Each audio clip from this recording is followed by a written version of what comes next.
Here we are, everybody. We're back. It's Thursday. It's the morning time, unless you're watching this on Friday afternoon or Saturday or 2 years in the future.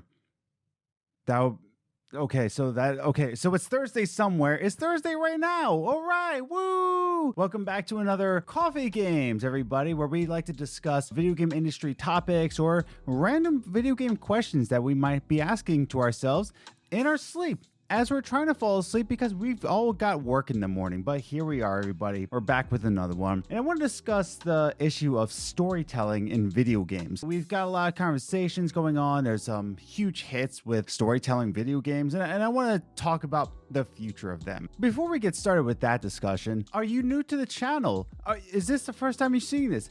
Was I in your recommended feed? I sure hope so. But if you're new to the channel, be sure to subscribe and hit that notification bell so you know when all these coffee game videos come out, as well as our weekly podcast, the Games Groceries podcast. So if you like these kinds of videos, definitely hit that subscribe button and notification bell. And if you get to the end of this video and enjoyed what you watched, well, give it a like and also give it a share so that more people know about the channel, and then we get more recommended feeds. Wow, that's so cool. Thank you for doing that. If you did do that is, or you hit the dislike button, either one, I really don't care. But here we are with another Coffee Games video. Like I said, I want to talk about the problem and the future of storytelling in video games. We've gotten this issue time and time again. Video games are bad at storytelling, or multiplayer is going to trump over. Oh, you can't say Trump anymore, can you? Oh well. Multiplayer is over storytelling. Single player games are dying out, all that jazz. But I want to speak on this a little bit in this week's video, but let's actually just get started right away. You're here for the discussion. Let's get started with the first point being, what's the main issue behind storytelling video games? So here's the biggest problem with storytelling in video games, and that is the motivation behind the storytelling. The reason why people don't enjoy stories in video games is that it's different. The way TV and movies and even books, the way they progress a story versus the way a video game progresses a story. I think Jeremy Jahns put it best when he was going over The Mandalorian, how episode 2, I want to say, felt more like a video game story. It was a go do this, do that, go do this to progress the narrative. And I think that's what got me really thinking about it in the first place, is that the motivations behind a video game to progress a story is different from a TV show or a movie progressing a story. Is that let's go into movies first. Movies, TVs, I'll even put books in this. It progresses a story by trying to motivate you to care about the characters. Think about your favorite TV show. Why do you watch episode in and out and going all these seasons? Or even a movie. Why do you watch this 2-hour movie? Watching this movie, you care about the characters. You don't turn it off. You don't walk out of the theater if you were in a theater. You don't walk out because you're caring about the characters and you want to know their story. Why do you read that very long book? Harry Potter series, I guess. I don't know. You progress through that book is because you care about the characters. Now, the way a video game progresses a story, at least in the past, it motivates you to care about what you're doing, the actions you're putting in. Video games ask you to do actions, a very proactive activity. When you play a video game with a narrative, it's trying to get you to motivate you to do the action it's asking you to do. Whereas a movie is asking you to be a passive audience member and care about the characters. It's telling you, please watch this because you're caring about the characters. A video game says, do this because character needs you to do this. And I know there's a lot of video games that you care about the characters in the end because you have to care about the characters to do the actions that the video game is asking you to do. Take Halo, for example, because Xbox boy, but Halo, Gears of War, the shooter bang video games, right? They ask you to chainsaw grubs in half in Gears of War, especially in Gears of War 2, to find Dom's wife. There's a motivation that says progress through our actions because character needs to help another character. Or even Halo, you need to stop the Covenant before they activate the Halo ring. But in all this, they're telling you to do this because you have actions ahead of you. Whereas a TV show or movie, you're not in part of that action. You're going forward with another person's story as a passive audience member, as a passenger in someone's story. You are no longer the driver in this story, you are now the passenger in a TV show or a movie. But as the driver, you need to understand why you're doing these actions. Whereas a TV show or movie, it's asking you to please watch this character's story unfold in front of you. You don't have to do anything. You just have to be interested in the character's story. So this is the main reason that people don't like video game stories. And I don't know if that made sense or not, but really it's because video games ask you to do actions, whereas TV shows and movies, the only motivation is to get you to care about the characters in the end. But the main motivation behind video games is the actions that it's going to be asking you to do, and says, okay, care about this character, so now you're motivated to do our actions. Does that make sense? It made sense in my head. Write in comments down below. Am I crazy? Yes, but write it in the comments down below anyway. I want to move forward with the next point that I have. We're talking about actions here, actions in a video game. Now with that, a lot of actions go into video games, which is why multiplayer is a huge issue against single player narratives, because actions are the main focus of a video game. So then comes the question, well, why should we even have stories in video games anyway when it's all about the actions? So will multiplayer just overshadow story in the end? Does it even matter? Let's talk about that.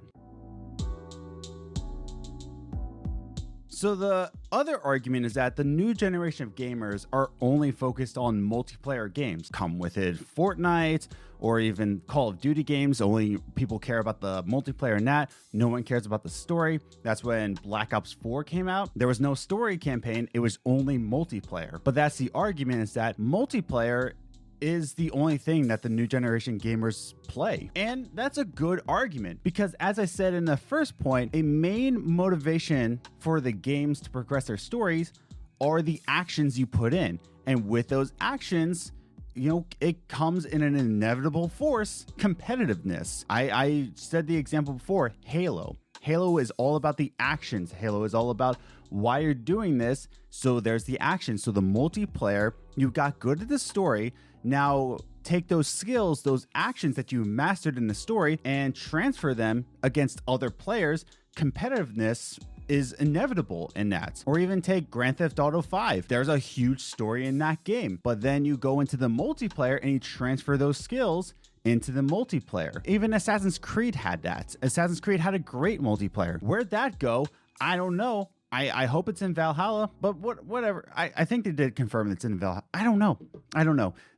That's not my point. Here's the thing, is that with the actions, the main motivation, you have to say that multiplayer will trump story, because that's where the competitive nature comes in. So that's why more companies are focusing on multiplayer over story. And that's where this argument comes out that story games are dying, single player games are dying, because in the end, a main motivation behind a video game is the actions you put in. So with that, should a multiplayer just be the main focus? Here's the problem with that argument, is the sales numbers in a lot of different games. The PlayStation 4 just decimated this console generation. It was the highest selling console in this generation. Probably the Nintendo Switch would have come close to it if it started, but right now, as we're speaking, PlayStation 4 is dominating this current generation. Now, what were the main selling titles on the PlayStation 4? They were all single player campaigns. You had the big hitters on the PlayStation 4, which is God of War. As far as I know, no multiplayer. Horizon Zero Dawn, Spider-Man, the Ratchet and Clank games, Last of Us Part 2. All these are heavy hitters in this, not just on the PlayStation 4, but within this current generation of games.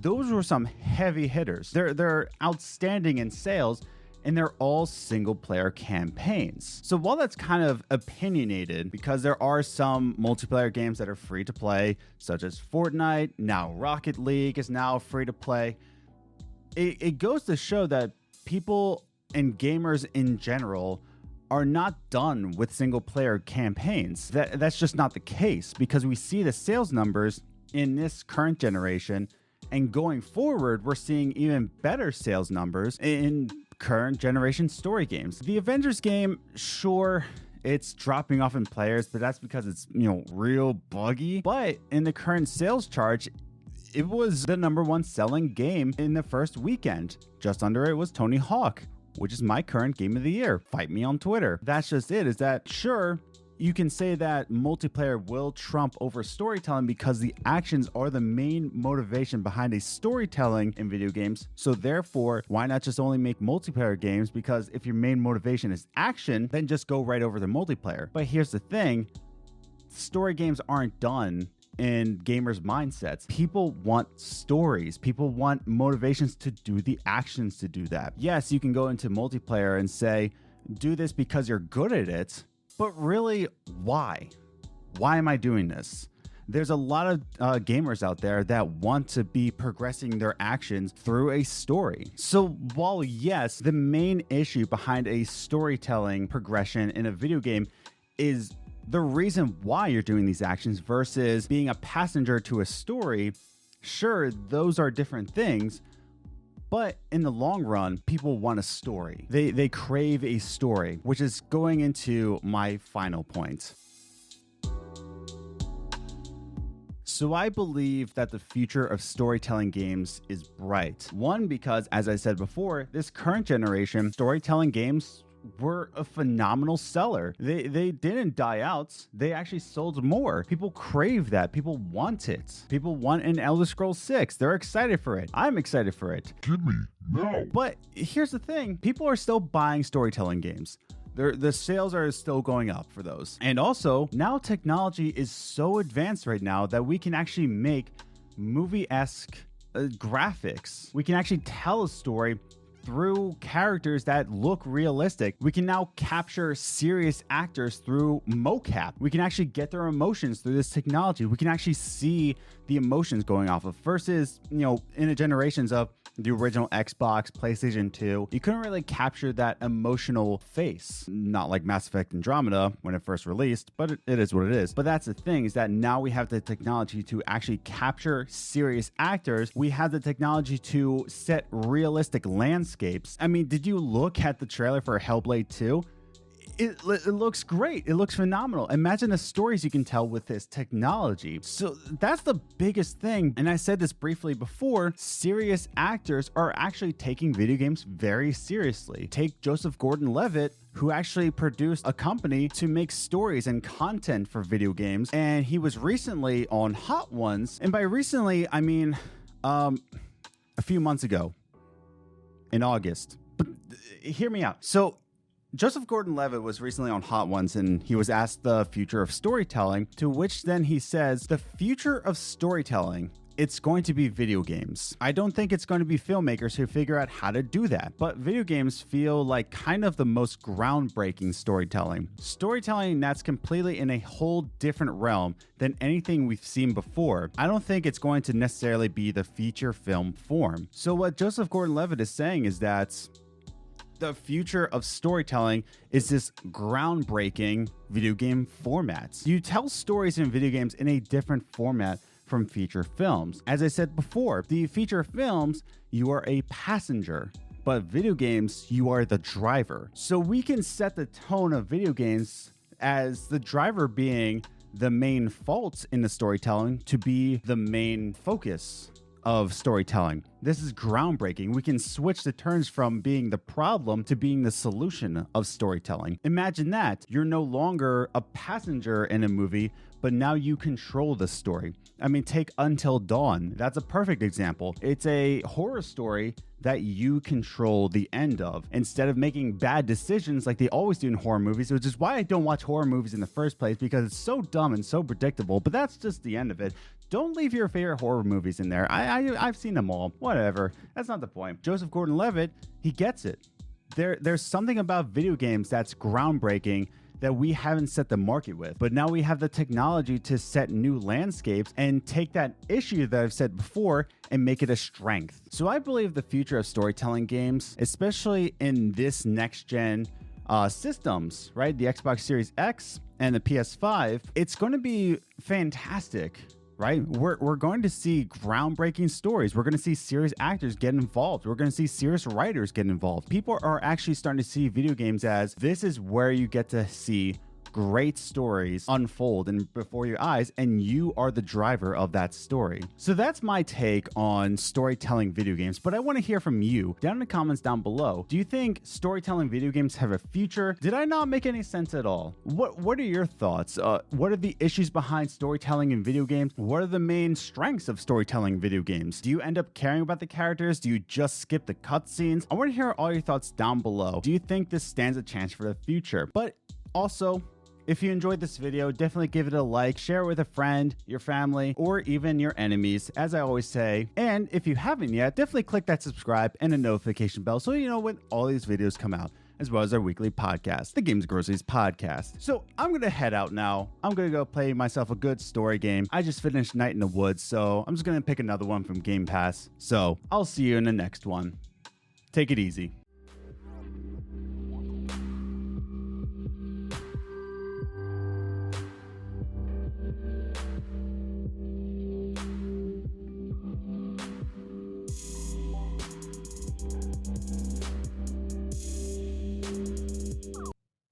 Ooh, tiny burp gang.